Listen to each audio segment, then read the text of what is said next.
So today I'm going to be solo camping on this gorgeous mountain in the north of England. Tent's pitched, the views are stunning. It's going to be a very busy video. I'm going to be cooking up a ribeye steak using the Jetboil stash. I've got a very unique sleeping bag that I'm going to be testing, and I'm going to be looking at some of the questions that you've asked about my camera gear for when I make these videos. So as you can see, the tent is already pitched up. Gone again with the Scarp 1 from Top Tent. So the view from in there is pretty special. So I'll get the rest of my kit set up and then I'll show you around the place. The sleeping bag that I'm going to be using today is by Sierra Designs. The model is the Cloud 20. It's got 800 fill down, has a comfort rating of -3 degrees Celsius. So this bag has got a couple of interesting features. I believe I can fit my sleeping pad in this little sleeve here, so we'll give that a bash now. Hopefully it doesn't blow away.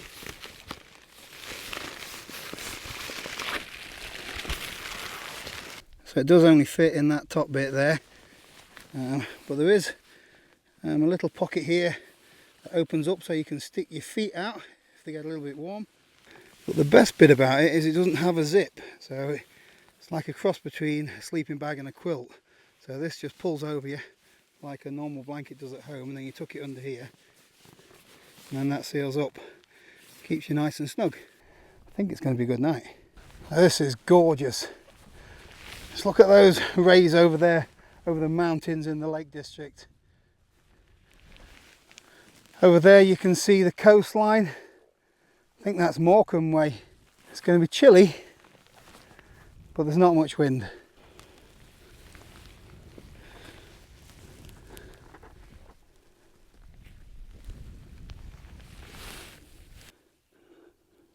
I've chosen this spot today because it's really quiet. So you and I, we've got this place to ourselves tonight. Apart from that fella there, who's the first person I've seen all day. I reckon we've got about an hour left till sunset, so I'm going to get some grub on, but I have got a confession to make. So some idiot has lost the lid for his Jetboil stash, so he's had to make a compromise. Got a smiley face on it though. You can buy replacement lids for pretty much every Jetboil apart from the stash.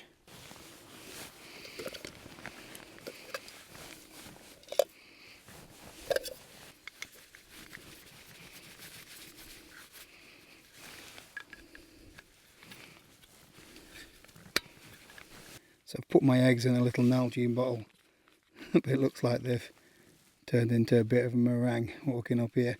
I'm still eating them though.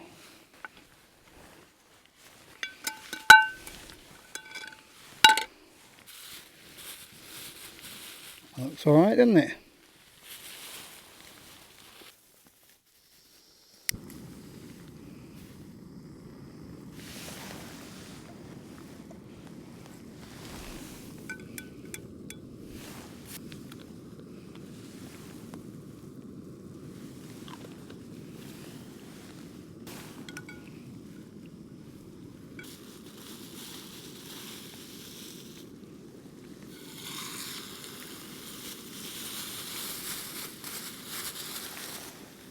So I bought some seasoning today, pepper and garlic, so I get a little bit of that on the go.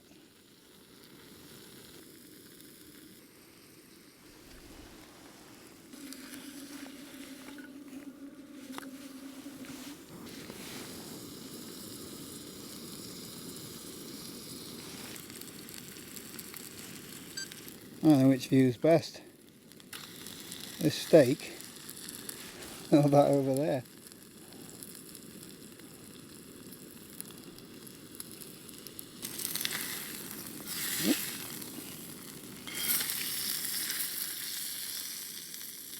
Right, let's get these eggs in.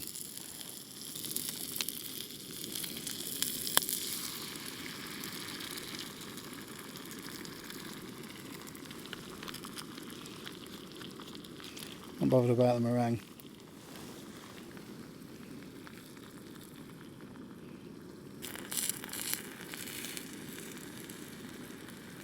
Right, I reckon that's done for me. It's a bit of blood from the steak gone in the eggs, but all adds to the flavour.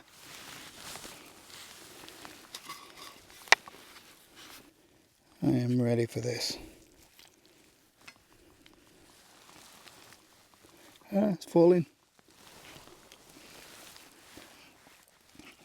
Oh yeah. I've just yoked my microphone. Nice one, Paul. Oh yes, please. Not left a great deal, have I? So you've probably noticed a little camera that's stuck to the front of my cap. This is the Insta 360 Go 2. So I bought this around a month ago. I thought it'd be handy to add a few little extra POV shots. So the camera is literally the size of your thumb. It comes with this little case and that charges it as well. So you can also use it as a remote, hold it like a little selfie stick. Yeah, you just press the button to connect it to the camera and then you can control it using these buttons. It's only the size of a pair of AirPods.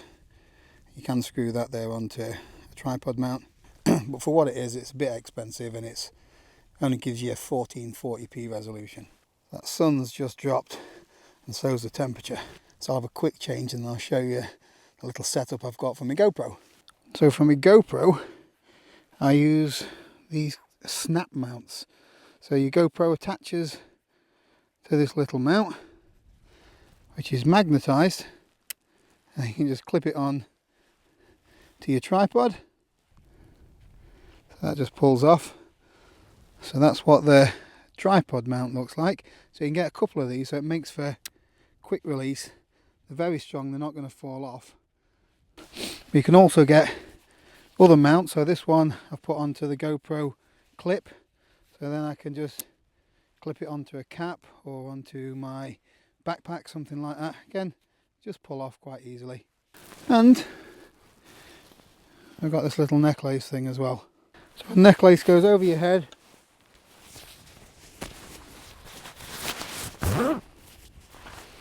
Then you can stick it under your coat, and then you can clip your GoPro to your clothing if you want to wear it, instead of like one of those chest straps. Again, you've got to pull it quite firmly to get it off, so it's not going to accidentally fall off. So if you've got a GoPro, these snap mounts are awesome. You can get a fit-in that holds a mobile phone instead of the GoPro. So for an amateur YouTuber like me, you've got all angles covered then. And the last bit of camera gear is the Insta 360 1x2. I don't think I've shown this in a video yet, but I've seen lots of different clips in it. It looks like a drone. You just walk around with a really long selfie stick and you get shots like this. Somehow the software magically makes the selfie stick disappear. If you want me to do a separate video on how this works, let me know in the comments below. And if I get enough requests, I'll make a video on it. I will put links in the description below to all these items and all the other stuff I've used in the video today. If you want to check stuff out, do a bit of research on them. It's a lovely glow at the back of the Lake District Mountains there. Just about see the coast. I reckon it's time for a bit of Elvis. Right, I'm going to get my head down. Hopefully the sleeping bag does its job. Comfort rating is pretty close to what it's going to be when it comes to temperature tonight. It seems to have lofted up okay though, so should be fine. I'll let you know in the morning. So that's the sleeping bag open. You can see there's no down on that bit there, so you're not carrying that extra weight that's going to get squashed anyway. Sleeping pad's locked in at the top.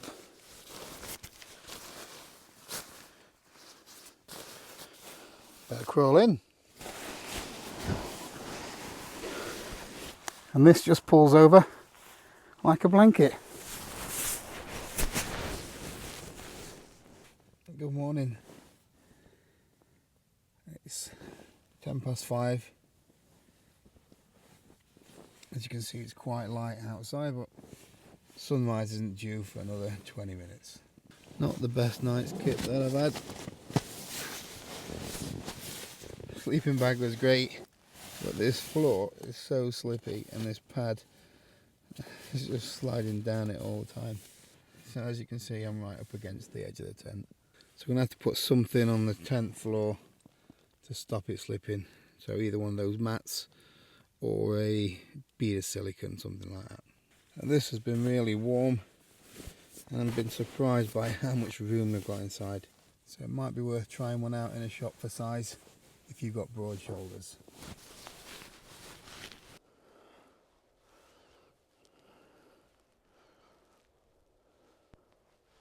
What a lovely morning.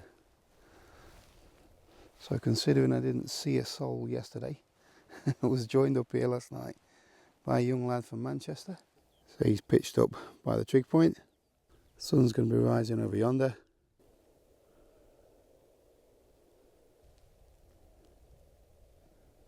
In a little bit of a frost last night, so not major. When I stuck my arm out the sleeping bag, it was definitely cold in the tent as well. Let's get the kettle on, shall we?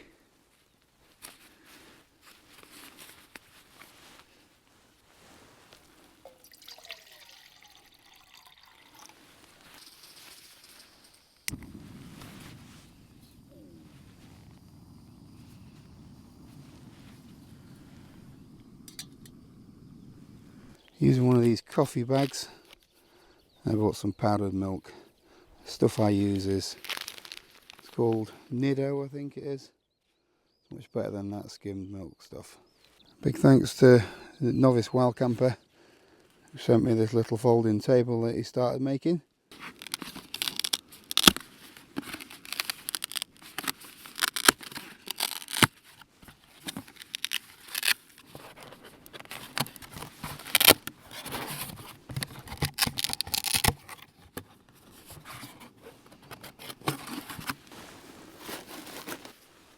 So this table's a little bit like the Cascade Designs one, but there's no fold in the middle of it, so it's a nice flat surface.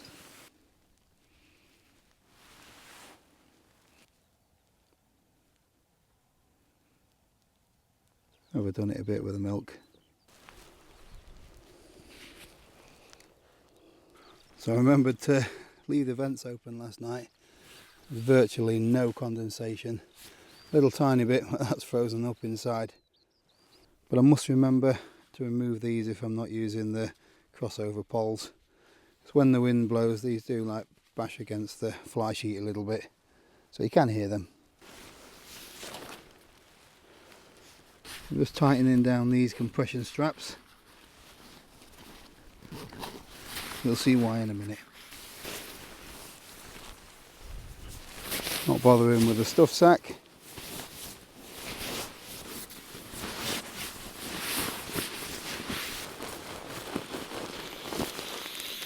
So these just slot nicely down here.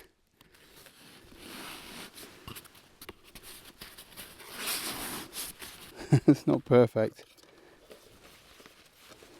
but it'll do a job. At least till Jetboil starts selling the spare lids.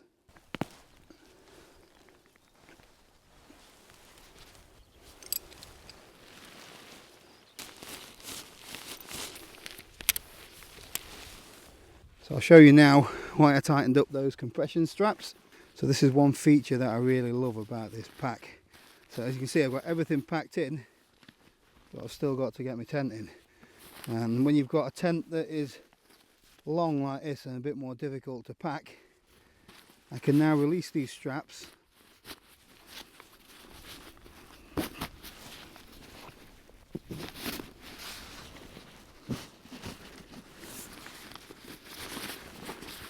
and now hopefully I've got the space down the side to push my tent and it's gone in really easily. Oh. So that's me done for this one. I'll leave you with these stunning views. So thanks for watching and I'll see you next time.